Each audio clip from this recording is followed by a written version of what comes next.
कल के सेशन में दिन भर ऊपर नीचे करने के बाद हम एकदम फ्लैट बंद हुए हैं। लेकिन अच्छी बात नहीं पी रही कि कल के सेशन में अगर दिग्गजों में देखें तो दिग्गजों में अभी तक कहीं कोई ट्रेंड रिवर्सल के संकेत नहीं है, कहीं कोई खराब क्लोजिंग नहीं है, बिल्कुल परफेक्ट है।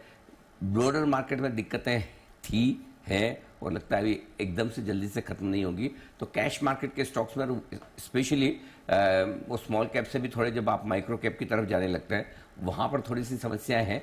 अदरवाइज मुझे लगता है कि ब्रॉडर मार्केट का मूड माहौल तो ठीक है, कोई खास दिक्कत वाली बात नहीं। और आज तो आप को मैं सुबह 7 बजे भी सुन रहा था और अभी भी मैंने देखा कि अमेरिकी बाजारों से तो संकेत बहुत ही बढ़िया आते दिखे। तो पहले थोड़ी अमेरिका की बात कर लेते हैं जहां बहुत ही जबरदस्त तेजी होती दिखी है।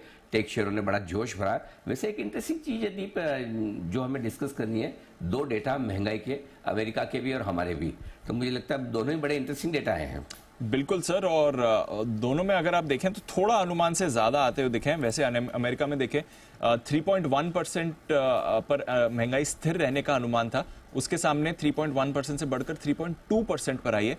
कोर महंगाई भी एक्सपेक्टेशन थी सर 3.8% की, उसके 3.7% की, उसके सामने 3.8% कोर महंगाई आई है। हमारी डेटा भी देखें तो वैसे हमारी महंगाई गिरकर आई है, बट थोड़ी अनुमान से ज्यादा है 5.1% पर हमारी कोर महंगाई में हमने गिरावट देखी है। तो जरा बताएं सर, कैसे समझे इन दोनों महंगाई के डेटा पर? और कल अमेरिका में हालांकि महंगाई अनुमान से ज्यादा आई है, बट इस बार बाजार ने ऑपोजिट रिएक्शन दिया, अच्छी खासी रैली बनी सर।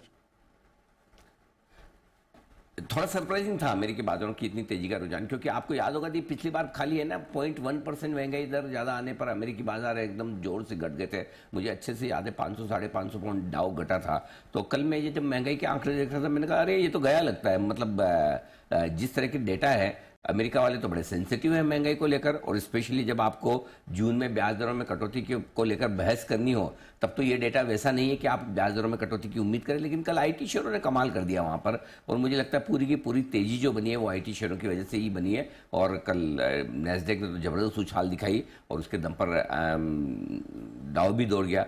अब क्या है कि मार्केट में हर रोज आप जो खबर हो उस खबर का जो सही विश्लेषण और उस विश्लेषण के दम पर बाजार के डायरेक्शन को तलाश करने की कोशिश करें, ऐसा होता नहीं है और कल भी वैसा हुआ नहीं है। सो अब बाजार का मन था, मूड था कि खराब महंगाई के आंकड़ों पर भी चलना है तो चल पड़ा। सो सिंपली मतलब उसमें ओवर एनालिसिस करने की कोई मतलब स्कोप है नहीं दीप। न्यूज देखेंगे, विश्लेषण देखेंगे तो कल तेजी की वजह थी नहीं। लेकिन अब अमेरिकी बाजार में आ गई खरीदारी, लोगों को आईटी शेयर पसंद आ रहे हैं, खरीदे हैं तो मार्केट बढ़ गए। ये तो एक बात हुई।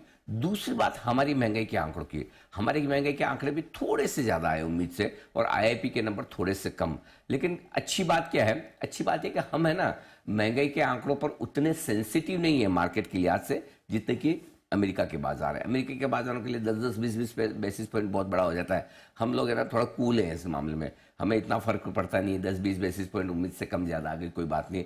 हम थोड़े अपनी इकोनॉमी की ग्रोथ को लेकर कॉन्फिडेंस ज्यादा है।